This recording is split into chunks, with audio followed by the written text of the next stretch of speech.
नमस्कार किसान भाइयों, अगर आप तरबूज और खरबूज लगाना चाहते हो तो आप बेसल डोज भी लगवाओगे।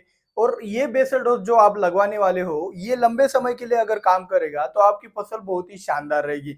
लेकिन आपने गलती से बेसल डोज के अंदर कुछ गलती कर दी, जैसे कि आपने नाइट्रोजन ज्यादा डाल दिया तो विल्टिंग का प्रॉब्लम आने लगा। तो भाई आप नाइट्रोजन फिर से बाहर निकाल नहीं सकते, फिर उसको कंट्रोल करने के लिए फिर से कुछ अलग फर्टिलाइजर डालना। तो ये सारे झंझट में पड़ने से अच्छा है कुछ ना कुछ बेसल डोज बनाते वक्त ही हम ऐसा सोच ले कि भाई ये सभी समस्या आए ही ना।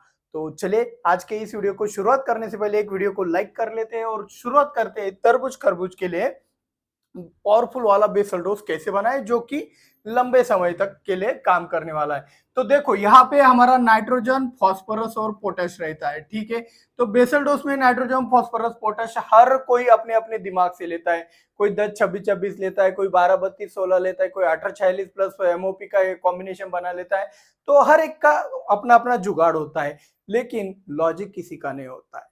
ऊपर ऊपर वाला लॉजिक होता है कि मेरी जमीन में नाइट्रोजन ज्यादा है तो मैं 26 26 लूंगा। तो ये ऊपर वाला लॉजिक छोड़कर अगर हम गहराई में जाके अगर कुछ चीजें देखें तो ये लॉजिक के साथ आपको आज का वीडियो पसंद आएगा। इसी के साथ साथ भाई देखो, तरबूज खरबूज के अंदर फ्लावरिंग वाली फसल है। तो माइक्रोन्यूट्रेंट हमारे सिस्टम में कैसे रहता है भाई, ड्रिप तो रहता ही आपका। तो हम क्या करते हैं, माइक्रोन्यूट्रेंट अलग अलग से देते हैं, वो भी क्वांटिटी में देते हैं। मतलब आपके बेसल डोज के अंदर एक साथ जाएगा, थोड़ा कॉम्बिनेशन उसका रिएक्शन होकर वहां पे सेट हो जाएगा और कुछ कुछ अपनी फसल उठा लेगी।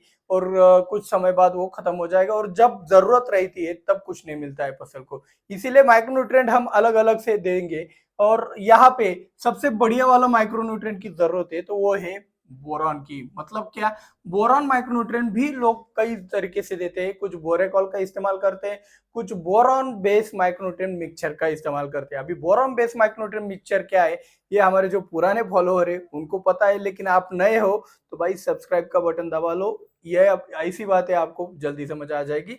भाई boron base basal dose micronutrient mixture, ferrous base micronutrient mixture, magnesium base micronutrient mixture, ये तीनों अलग अलग प्रकार है। अब ये तीनों अलग अलग कैसे क्या काम करते हैं इसके ऊपर वीडियो बना दिया है, आप जाके वहां पे देख सकते हो।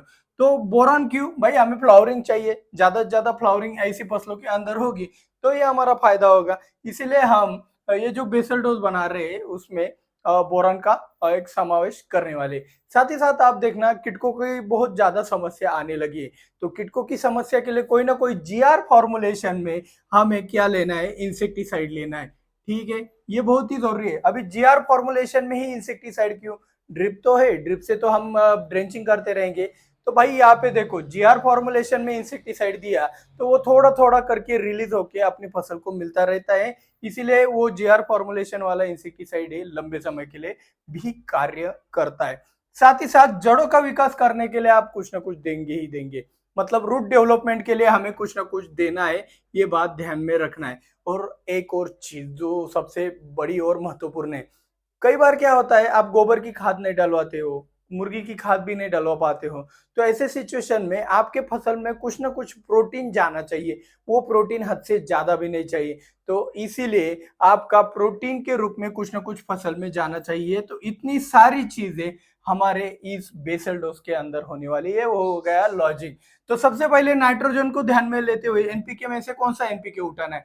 भाई देखो, सबसे पहली वाली बात, नाइट्रोजन आपके जितने कंट्रोल में रहे उतना अच्छा रहता है। अभी ये जो छोटा पौधा है, छोटे पौधे को इतना बड़ा होने में बहुत ही कम नाइट्रोजन लगता है और आप बेसल डोज के अंदर ही इतना बम्पर नाइट्रोजन दे देते हो कि इतने छोटे पौधे की तुलना में वो नाइट्रोजन ज्यादा होने के कारण इसमें डिसीज लग जाता है। तो ये डिसीज ना लगे ऐसा आपको लगता है, भाई ड्रिप एप्लीकेशन कर सकते हो। आपके हाथ में नाइट्रोजन रखो, एक बार नाइट्रोजन दे दिया, आप 5वें 10वें दिन पे ही विल्ट आ गए तो आप उसको बाहर नहीं निकाल सकते।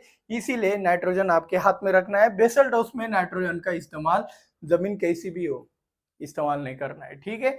फॉस्फोरस, फॉस्फोरस का बिल्कुल इस्तेमाल करना है। तो फॉस्फोरस के रूप में हम क्या लेंगे, हमेशा की तरह हम लेंगे सिंगल सुपर फॉस्फेट का।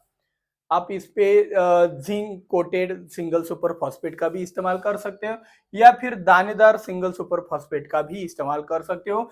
हमारा लॉजिक यही होना चाहिए कि भाई हमारा फॉस्फोरस जाना चाहिए। डबल सुपर फॉस्फेट भी मिलता है, ट्रिपल सुपर फॉस्फेट भी मार्केट में अवेलेबल होता है, तो आप उनका भी इस्तेमाल कर सकते हो। पोटाश के रूप में हम क्या लेंगे, इसमें लेंगे हम पोटाश के रूप में एमओपी। भाई ये लॉजिक समझना बहुत जरूरी है, क्योंकि इसका जो क्वांटिटी हम डिसाइड करने वाले हैं ना, ये लॉजिक के साथ करने वाले हैं। आपकी जमीन में ये डोज कितना रखना है, ये अगर समझना है तो ये पूरा वीडियो ध्यान से देखना पड़ेगा। दौड़ा दौड़ा के देखोगे तो कुछ भी समझ में नहीं आएगा। अभी बोरान बेस्ड माइक्रोन्यूट्रिएंट मिक्सचर क्या इसे मिलता है, देखो यार, आपके एरिया में रानडे कंपनी का बोरेकॉल मिलता होगा तो उसका इस्तेमाल कीजिए, अगर नहीं मिलता है तो टेंशन नहीं लेने का।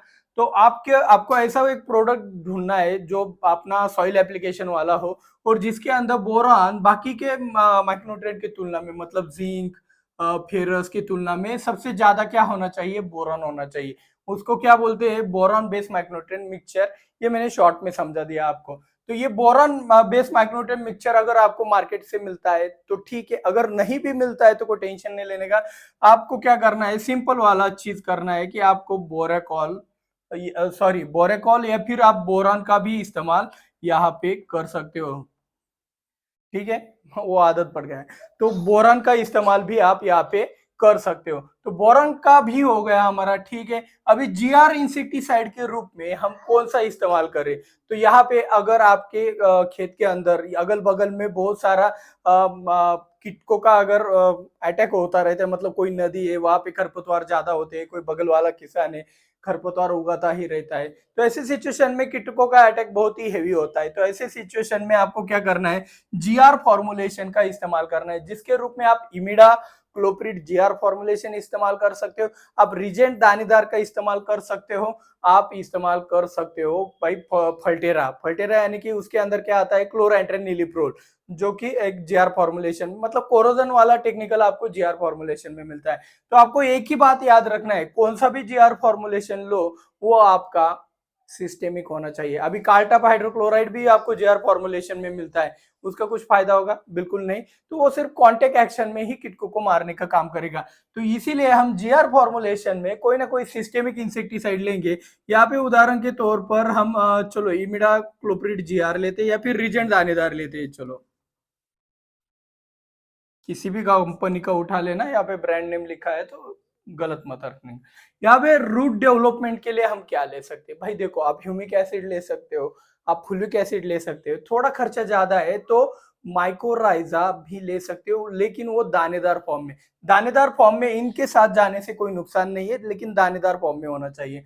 तो अगर दानेदार फॉर्म में आप माइकोराइजा का इस्तेमाल करना चाहते हो तो वो भी कर सकते हो, नहीं तो आप इस्तेमाल कर सकते हो फुलविक एसिड का या फिर ह्यूमिक एसिड का। दोनों में से किसी एक का इस्तेमाल आपको करना है। दोनों का भी कर लिया तो और भी अच्छी बात है। यहाँ पे अगर आपने गोबर की खाद, मुर्गी की खाद वगैरह कुछ भी नहीं दिया है और ऐसे ही आप फसल लगा रहे हो, तो आपके बेसल डोज में प्रोटीन होना चाहिए। तो सबसे ज्यादा प्रोटीन कहाँ पे होता है, ऑयल केक के अंदर होता है। तो हम इसमें लेने वाले हैं मूंगफली की खली या फिर सरसों की भी खली चल जाएगी, ठीक है। अभी बात करते हैं इसके डोज के बारे में, ठीक है। ये आपको पता चल गया कि भाई इस लॉजिक के हिसाब से आपने ये सब चीजें उठाई है और इसका रिजल्ट क्या मिलने वाला है आपने तो पहले डिस्कस कर लिया। अभी क्वांटिटी कितना रखना है, भाई एसएसपी कम से कम तो 100 किलो तो रहेगा ही रहेगा 1 एकड़ के लिए, ठीक है। अभी एमओपी कितना रखना है, भाई आपकी जमीन अगर हल्की वाली है जहां पे पौधा बहुत तेज गति से दौड़ता है, वहां पे आप 30 किलो से लेकर 40 किलो तक एमओपी का इस्तेमाल कर सकते हो। पौधा ज्यादा बढ़ता ही नहीं है, तो ऐसी सिचुएशन में सिर्फ 10 किलो एमओपी लेकर आप काम चला सकते हो। बोरॉन 1 किलो कंपलसरी 1 एकड़ के लिए आपको डाल देना है। रिजेंट दानेदार, रिजेंट दानेदार लेते हो तो भाई उसका डोज है 5 किलो। उस तरीके से आप जो भी जीआर फॉर्मुलेशन ले रहे हो उसके डोज के हिसाब से आप बेसल डोज के अंदर उसका मिश्रण कर सकते हो। फुलिक एसिड या फिर ह्यूमिक एसिड होगा तो 1-1 किलो चल जाएगा। मूंगफली की खली कितनी डालनी, भाई देखो, आपने गोबर का खाद, मुर्गी का खाद अगर डाला हुआ है तो आपको सिर्फ 5 किलो मूंगफली की खली का पाउडर बनाकर बेसल डोज के अंदर मिक्स करना है। अगर भाई कुछ भी नहीं डाला है तो आप 10 से 20 किलो तक आप मूंगफली की खली का इस्तेमाल बेसल डोज के अंदर कर सकते हो। तो ये रहा हमारा बेसल डोज विथ लॉजिक हो गया। अभी सिर्फ स्क्रीनशॉट निकालने से बात नहीं बनेगा, आपको पूरा वीडियो देख लेना, इसका लॉजिक ये क्या उठाया क्यों उठाया ये जब समझ में आएगा तभी इसका रिजल्ट मिल पाएगा। आपके जमीन में मैच करके इसका वैल्यू कम ज्यादा करना है, तो स्क्रीनशॉट निकाल लेना। और मिलते हैं अगले वीडियो में। जय जवान जय किसान। और हाँ, अनिर्मता फैमिली के अंदर इन्वॉल्व होना चाहते हो, जुड़ना चाहते हो, तो नीचे सब्सक्राइब का बटन है, बेल आइकॉन को दबाकर जुड़ जाना। मिलते हैं अगले वीडियो में। जय जवान जय किसान।